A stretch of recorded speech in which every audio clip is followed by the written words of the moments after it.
Bismillahirrahmanirrahim. Assalamualaikum warahmatullahi wabarakatuh. Alhamdulillah, pada hari ini kita bertemu lagi untuk kita sama-sama membincangkan chapter 2 kita di bawah tajuk Akidah Islam. Pada minggu ini merupakan perbincangan bahagian yang keempat untuk chapter 2 kita, di mana pada minggu ini kita akan bincangkan berkaitan dengan beriman kepada qada dan qadar. Sebelum kita meneruskan perbincangan pada minggu ini, mari kita lihat dulu apakah subtopik yang kita akan bincangkan. Pada minggu ini, kita akan bincangkan berkaitan dengan beriman kepada qada dan qadar. Selain itu, kita akan bincangkan berkaitan dengan ibtila, ikhtiar dan tawakal, dan yang terakhir adalah signifikan beriman kepada qada dan qadar. Seterusnya, apa pula hasil pelajaran, hasil pembelajaran yang kita ingin capai bersama-sama pada minggu ini? Yang pertama adalah para pelajar dapat menganalisis konsep beriman kepada qada dan qadar, ibtila serta ikhtiar dan tawakal. Dan yang kedua adalah para pelajar dapat menerangkan signifikan beriman kepada qada dan qadar. Sebagai mukadimah untuk perbincangan pada hari ini, setiap perkara yang berlaku itu telah ditentukan oleh Allah Subhanahu wa taala dengan ilmu dan kehendaknya. Sebagaimana firman Allah dalam surah Ar-Ra'd ayat 8 yang bermaksud, dan segala sesuatu itu di sisi Tuhan adalah ketentuan takdir. Beriman kepada qada dan qadar itu bermaksud kita menerima segala ketentuan dan ketetapan Allah Subhanahu wa taala dengan hati yang redha. Hal ini kerana beriman kepada qada dan qadar ni merupakan keimanan kita terhadap Allah Subhanahu wa taala yang terkandung di dalam rukun iman yang keenam. So as a Muslim, sebagai seorang hamba Allah, sudah pasti kita wajib beriman kepada qada dan qadar Allah. Ideal, sama ada ianya berbentuk kegembiraan, kedukaan, kesakitan ataupun kesempitan. Seterusnya, qada dan qadar ni adalah saling melazimi dan tidak mungkin berpisah. Qada dan qadar ni sentiasa seiring. Bersama-sama bergabung, tidak akan berpisah. Selain itu juga, konsep qada dan qadar ini bukanlah konsep penyerahan sesuatu takdir tanpa ada sebarang usaha dan ikhtiar. Konsep qada dan qadar ini bukan bermaksud kita menyerah. Kita terus putus asa. Tidak apa. Tidak apa yang boleh saya buat dalam hidup saya. Tidak perlu berusaha apa-apa. Sebab Allah sudah tentukan segala-galanya. No, konsep qada dan qadar ini bukanlah konsep seperti itu yang mana kita menyerahkan sesuatu takdir itu tanpa ada sebarang usaha dan juga ikhtiar. So apa yang kita boleh simpulkan? Beriman kepada qada dan qadar ini adalah wajib bagi setiap umat Islam. Hal ini kerana setiap perkara yang berlaku itu adalah atas kehendak Allah. Sebagaimana firman Allah dalam surah Al-Qamar ayat 49 yang bermaksud, sesungguhnya kami menciptakan tiap-tiap sesuatu menurut takdir, yakni yang telah ditentukan.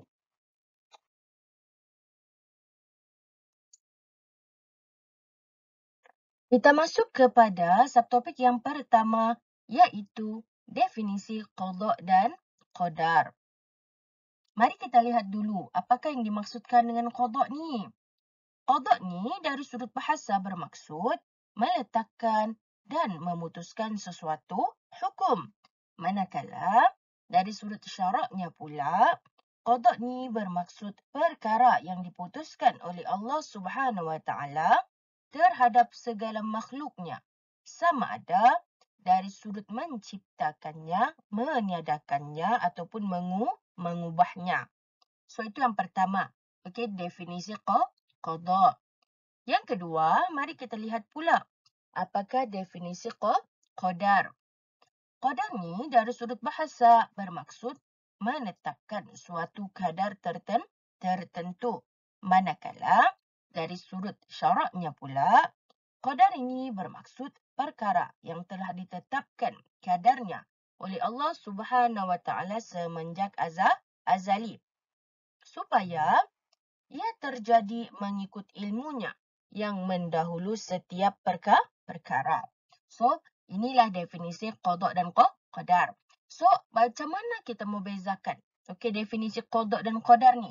Okey, perbezaan antara qada dan qadar ini adalah qadar ni ialah menetapkan kadar sesuatu sebelum memutuskan agar ia berlaku. Manakala qada ni pula menjadikannya ia berlaku mengikut apa yang telah ditetapkan. Okey, so itu adalah perbezaan antara qada dan qadar. Seterusnya, kita bincangkan pula berkaitan dengan pembahagian takdir. Takdir ni ada dua, iaitu takdir mubram dan juga takdir muallaq. Kita pergi dulu kepada takdir mubram. Takdir mubram ini bermaksud takdir atau ketetapan Allah yang tidak dapat diubah oleh sesiapa dan tiada pilihan. Takdir mubram ini adalah muktamad dan tertulis di Lumah Mahfuz. Okey, takdir mubram ini tidak ada pengurangan, penambahan ataupun pengubahan. Contoh takdir mubram adalah sebagaimana firman Allah Subhanahu Wa Taala di dalam surah Al-A'raf ayat 34 yang bermaksud, maka apabila datang tempohnya, tidak dapat mereka dikemudiankan, walau sesaat pun dan tidak dapat pula mereka didahulukan. Selain itu, dalam hadis Nabi Muhammad SAW yang bermaksud, sesungguhnya Tuhanku berfirman, Ya Muhammad, sesungguhnya aku jika mentakdirkan sesuatu ketentuan, maka tidak ada seorang pun yang sanggup menolaknya. Hadis riwayat Muslim. Okey, itu yang pertama, iaitu takdir mubram. Okey, takdir yang telah Allah tetapkan dan tidak dapat diubah. Sebagai contoh, setiap makhluk pasti akan mati ataupun setiap makhluk itu dilahirkan sama ada sebagai lelaki ataupun wanita. Seterusnya, kita pergi pula kepada takdir muallaq. Takdir muallaq ini bermaksud takdir yang masih dapat diubah melalui usaha manusia. Takdir muallaq ini adalah takdir yang tertulis dalam catatan para malaikat. Dengan izin Allah, takdir ini boleh tetap dan boleh berubah bergantung kepada sebab-sebab yang diusahakan oleh manusia. For example, belajar dengan tekun untuk mencapai kejayaan. Selain itu juga, ikhtiar dalam merawat penyakit yang menimpa ke atas seseorang itu. Selain itu juga, contoh takdir muallaq ini adalah sebagaimana hadis Nabi Muhammad SAW yang bermaksud, barang siapa yang suka untuk dimurahkan rezekinya dan dipanjangkan umurnya, maka hubungkanlah silaturahim. Hadis riwayat Al-Bukhari. So takdir muallaq ni pula adalah takdir yang masih dapat diubah melalui usaha manusia. Namun ianya boleh tetap dan boleh berubah dengan izin Allah dan juga ianya bergantung kepada sebab yang diusahakan oleh manusia. So inilah secara umumnya berkaitan dengan pembahagian takdir. Ada dua, iaitu takdir mubram dan juga takdir muallaq. Takdir mubram ni adalah ketetapan Allah yang tidak dapat diubah, dan takdir muallaq pula adalah takdir yang masih dapat diubah melalui usaha manusia.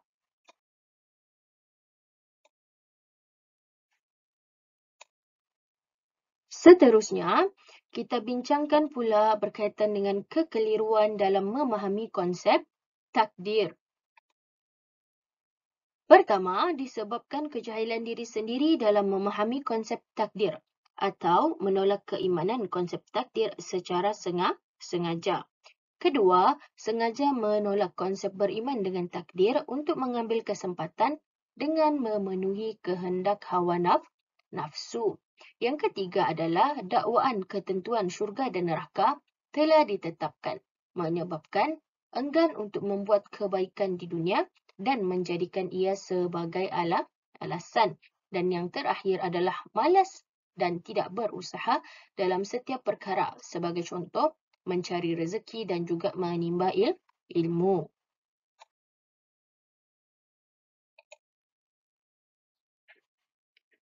Seterusnya, mari kita lihat pula apakah sikap yang patut kita tonjolkan, yang patut kita tunjukkan ketika kita berhadapan dengan takdir Allah. Yang pertama adalah kita hendaklah menerima dan redha terhadap apa yang ditakdirkan oleh Allah. Kerana Allah Subhanahu wa taala itu Maha Adil dan tidak mungkin melakukan kezaliman terhadap makhluknya. Yang kedua, kita hendaklah sentiasa berusaha dan berwaspada dalam kehidupan seharian. Jangan menunggu takdir Allah tanpa berbuat sesuatu. Yang ketiga adalah kita mestilah sabar sekiranya Allah takdirkan sesuatu yang buruk. Sebaliknya, kita juga hendaklah bersyukur sekiranya Allah takdirkan sesuatu yang baik. Kita juga hendaklah berusaha, kita juga hendaklah sentiasa berdoa agar Allah selamatkan kita dunia dan juga akhirat. Dan yang terakhir, selepas kita berusaha diiringi dengan doa dan akhirnya kita bertawakal kepada Allah Subhanahu wa taala. Sekarang kita masuk pula kepada subtopik yang kedua iaitu ibtila. Ibtila ni atau juga disebut ujian Allah merupakan antara elemen terpenting dalam persoalan takdir yang terdapat dalam perbahasan qada dan qadar. Ibtila ini adalah ketentuan dan ketetapan daripada Allah kepada para hambanya sejak mula Nabi Adam diciptakan sehingga berlakunya hari kehancuran alam. Sebagaimana firman Allah dalam surat Taubah ayat 51 yang bermaksud, katakanlah, yakni wahai Muhammad, tidak sekali-kali akan menimpa kami sesuatu pun, melainkan apa yang telah ditetapkan Allah bagi kami. Dialah pelindung yang menyelamatkan kami dan dengan kepercayaan itu, maka kepada Allah jualah hendaknya orang-orang yang beriman bertawakal.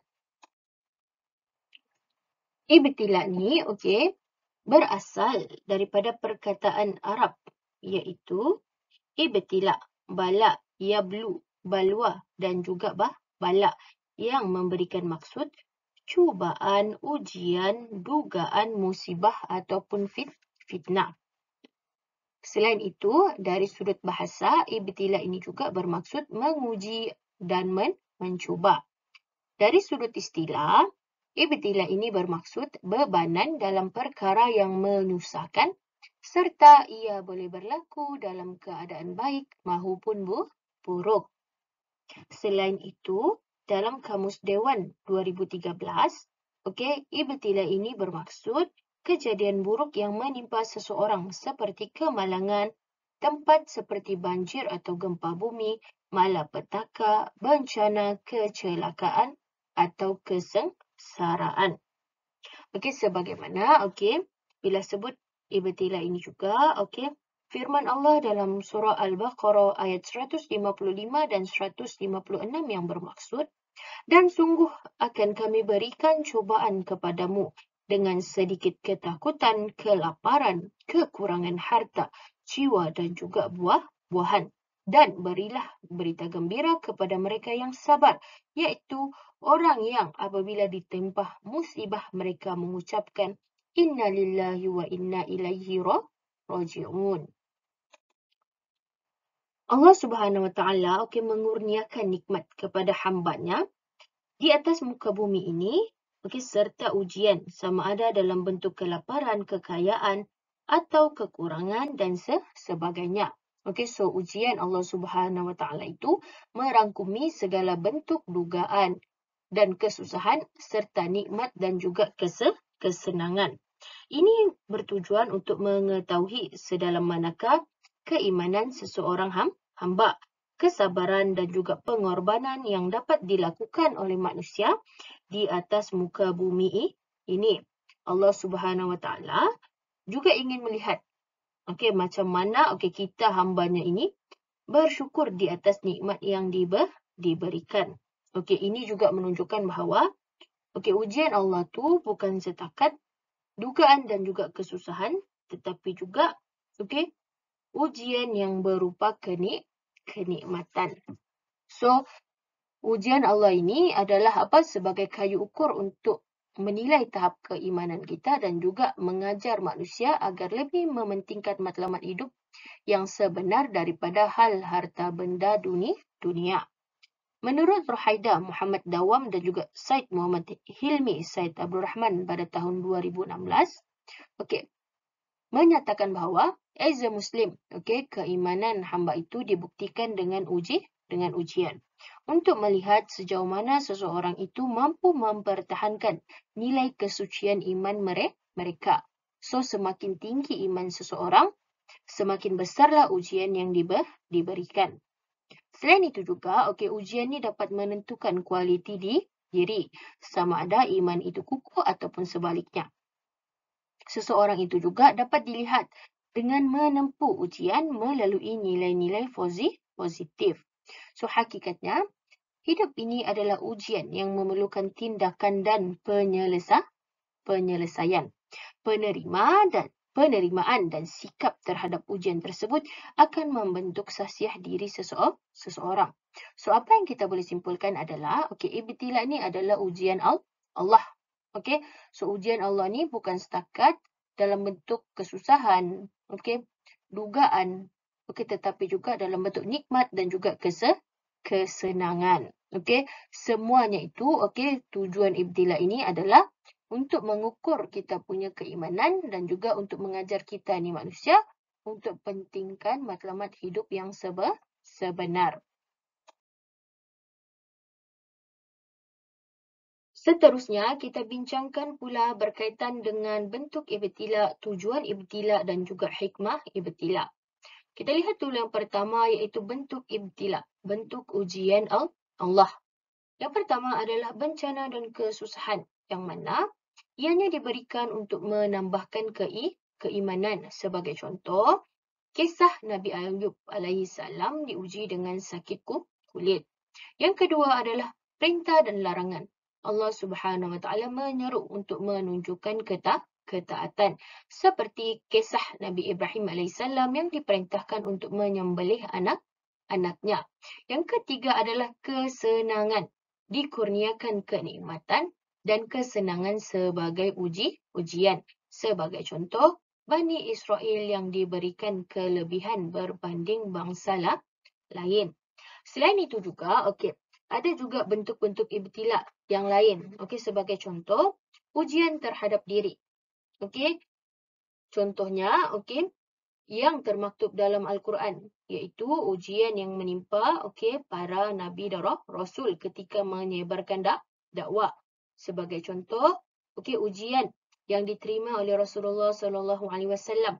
Contohnya di pulau, diancam untuk dibunuh, dicaci, dilempar dengan kotoran dan najis. Selain itu juga, Nabi Nuh alaihissalam diuji dengan seruan dakwah yang ditolak oleh kaumnya yang menyembah berhala. Seterusnya, ujian terhadap keluarga.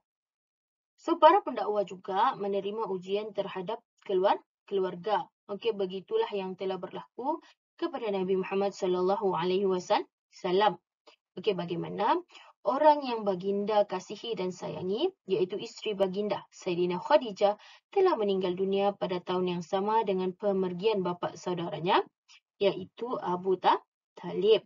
Selain itu juga, contoh bentuk ujian terhadap keluarga ni, termasuklah keimanan, kemiskinan dan juga kesakitan.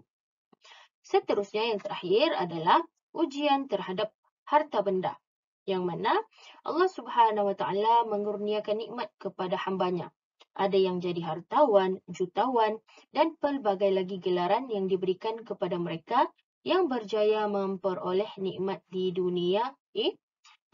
Sebagaimana firman Allah dalam surah Al-Jumu'ah, kemudian setelah selesai sembahyang, maka bertebaranlah kamu di muka bumi untuk menjalankan urusan masing-masing dan carilah apa yang kamu hajati dari limpah kurnia Allah, serta ingatlah akan Allah banyak-banyak dalam segala keadaan supaya kamu berjaya di dunia dan di akhirat. So itu contoh lainlah untuk bentuk ibtila ataupun bentuk ujian Allah. Itu sebagai tambahan. Seterusnya, okey, apakah pula tujuan ibtila? So, tujuan ibtila ni, okey, yang pertama adalah menguji kesabaran. Yang kedua adalah menyucikan dosa dan yang ketiga adalah meningkatkan darjat. Okey, sebagaimana juga dalam slide sebelumnya, okey, kita telah bincangkan bahawa apa? Untuk kita punya keimanan dan juga supaya kita ni manusia fokus pada matlamat kita punya kehidupan. Okey, matlamat sebenar kehidupan. Yang seterusnya pula adalah hikmah ibtila. Apakah hikmah ibtila ni? Yang pertama adalah dapat merasakan nikmat, okey, kemenangan. Yang kedua, mendapat pahala yang besar. Okey, yang ketiga adalah mengangkat darjat seseorang, bukan untuk merendahkan darjat seseorang. Yang keempat adalah pengajaran daripada Allah Subhanahu Wa Taala dan yang terakhir adalah mendidik diri agar bersabar.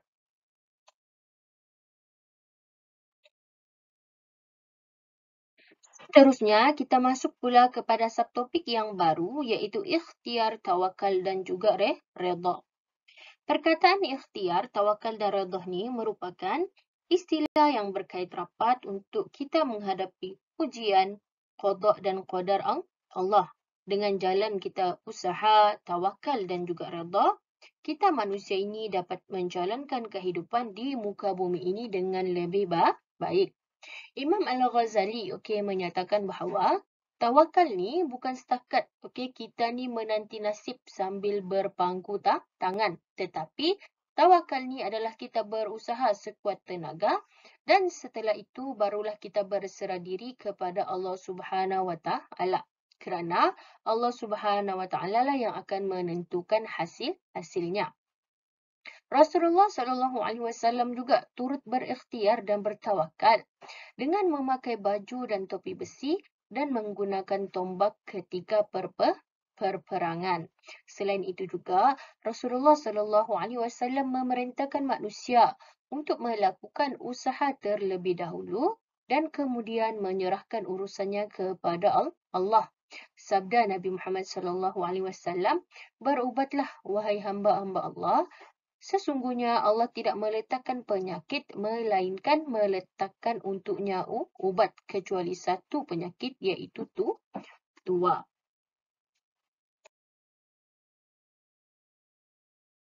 Seterusnya, kita bincangkan dengan lebih mendalam lagi apakah yang dimaksudkan dengan ikhtiar dan juga tawakal. So, ikhtiar ni dari sudut bahasa ianya bermaksud pilihan atau memilih hal yang baik.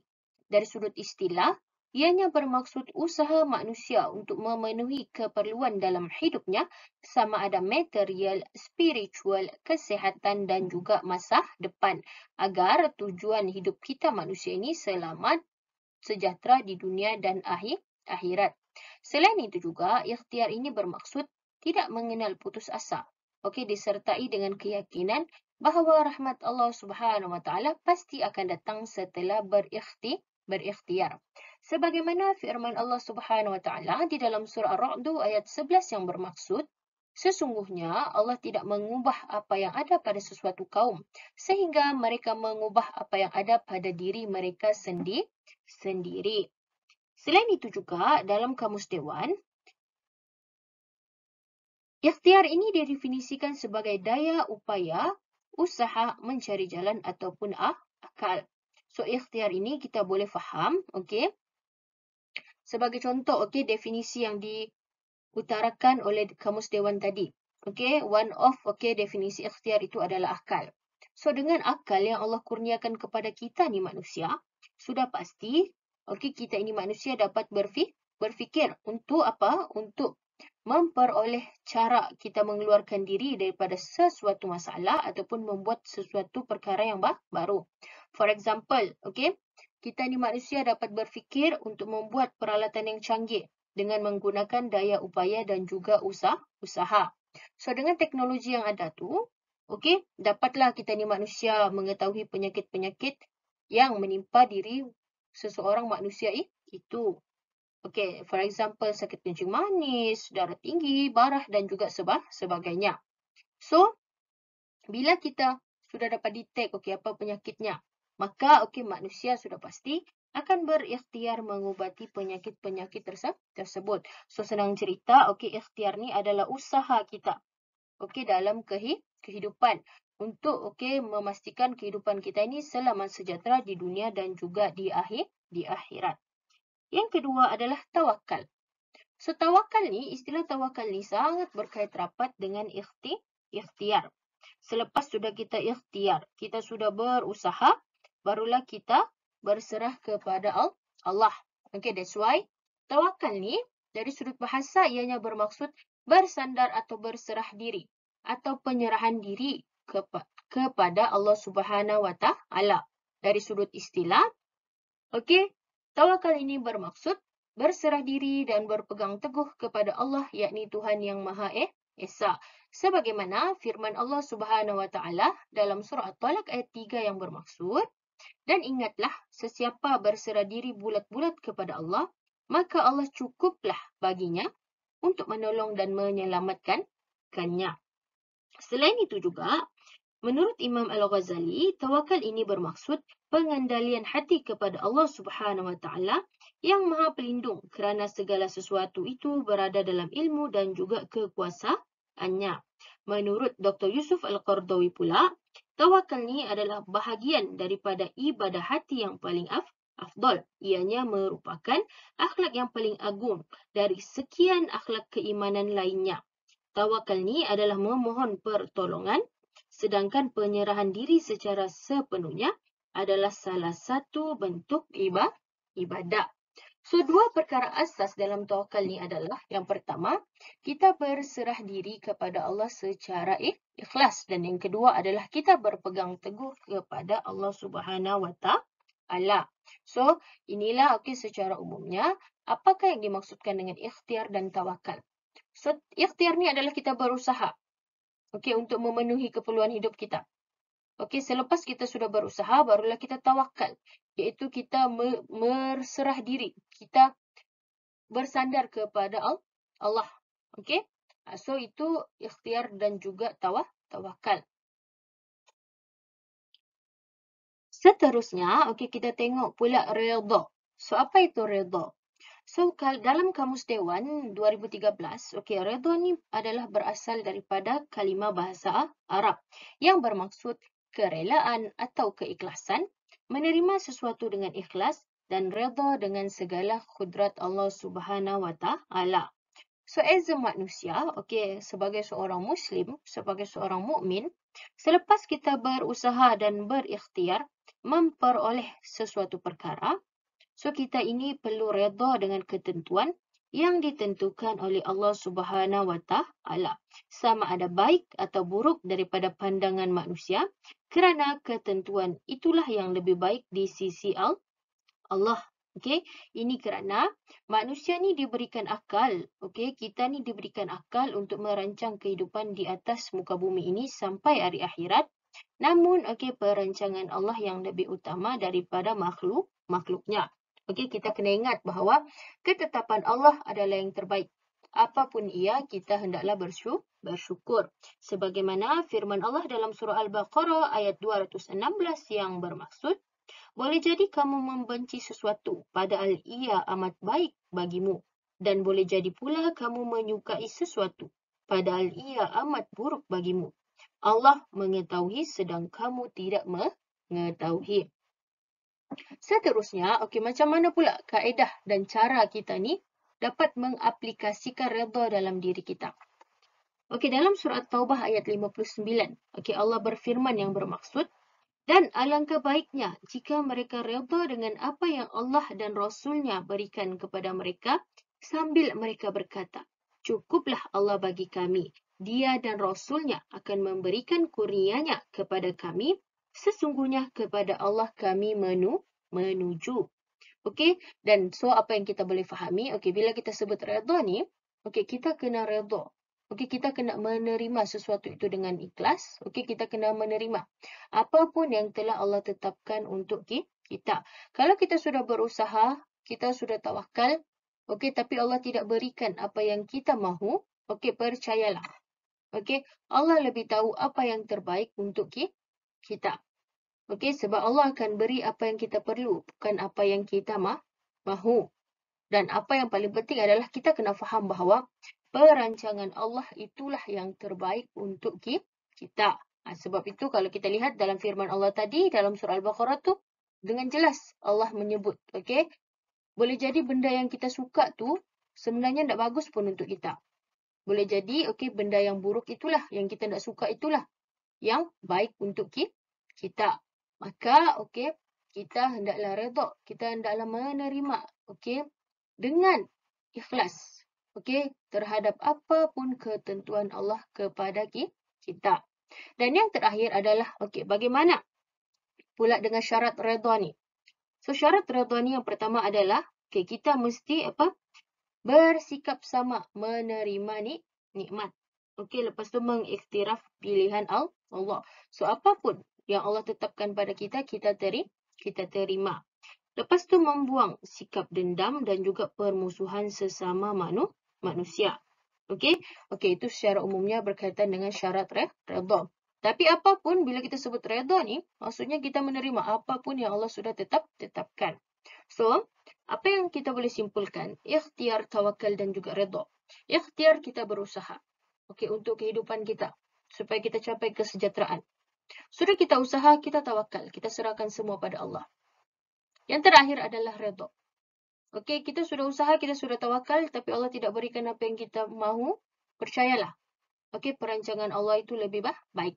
Maka kita hendaklah menerima okey apapun ketentuan ataupun ketetapan Allah sebab perancangan kita manusia ini tidak sebaik perancangan Allah. Okey, so itu secara umumnya berkaitan dengan ikhtiar, tawakal dan juga redha.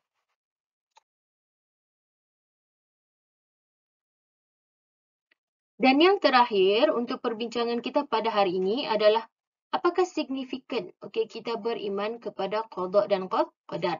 Yang pertama adalah okey mendorong kemajuan dan kemakmuran. Yang kedua okey dapat menghindari sifat sombong. Yang ketiga melatih diri kita untuk berbaik sangka kepada Allah. Yang keempat adalah mendidik jiwa kita ini lebih sabar. Dan yang terakhir, terhindar daripada sifat ragu dan juga penakut. Selain itu juga, okey, apa pula hikmah kita ini beriman kepada qada dan qadar? Okey. Yang pertama adalah hati kita ini sentiasa yakin dengan Allah Subhanahu Wa Taala. Yang kedua adalah redha dengan musibah yang Allah Subhanahu Wa Taala berikan. Yang ketiga, tidak akan rasa resah dan juga bimbang. Yang keempat, kita semakin taat dan juga kuat beribadah kepada Allah. Dan yang terakhir, meningkatkan sifat sabar dalam diri kita. So, itu secara umumnya okey berkaitan dengan signifikan beriman kepada qada dan qadar. Dan saya tambah okey sedikit berkaitan dengan hikmah kita beriman kepada qada dan qadar. Sebagai penutup perbincangan kita dalam chapter 2 di bawah tajuk Akidah Islam ini, okey. Akidah ni merupakan okey tunjang utama dalam kehidupan kita seorang Muslim. So as a Muslim, kita mesti jaga akidah kita agar tidak dirosakkan oleh perkara-perkara yang boleh membatalkan iman. Selain itu juga, okey Islam ni datang okey bagi menyampaikan khabar dan juga berita tentang perkara-perkara yang di luar okey kemampuan akal manusia. Okey, akidah okey dalam Islam ini bukan sekadar kita tahu okey 6 rukun iman tu. Tetapi kita juga dapat memahami dengan mendalam bagi setiap rukun tersebut. Sebarang kekeliruan dan juga salah faham okey berkaitan dengan konsep Islam yang sebenar okey boleh menjerumus, boleh membawa kepada kerosakan dalam umat Islam itu sendiri. So keyakinan dan kepercayaan yang teguh tentang kabar-kabar Allah Subhanahu Wa Taala membantu umat Islam untuk mencapai kejayaan hidup di dunia dan juga akhirat. Justru okey setiap daripada kita ini perlu mencari ilmu serta meningkatkan amal agar keimanan kita dapat dijaga serta menjauhi perkara-perkara yang mendorong kepada terbatalnya iman. Okey, maka dengan itu berakhirlah perbincangan kita dalam chapter 2 ini di bawah tajuk Akidah Islam. Sekian sahaja daripada saya. Assalamualaikum warahmatullahi wabarakatuh dan terima kasih.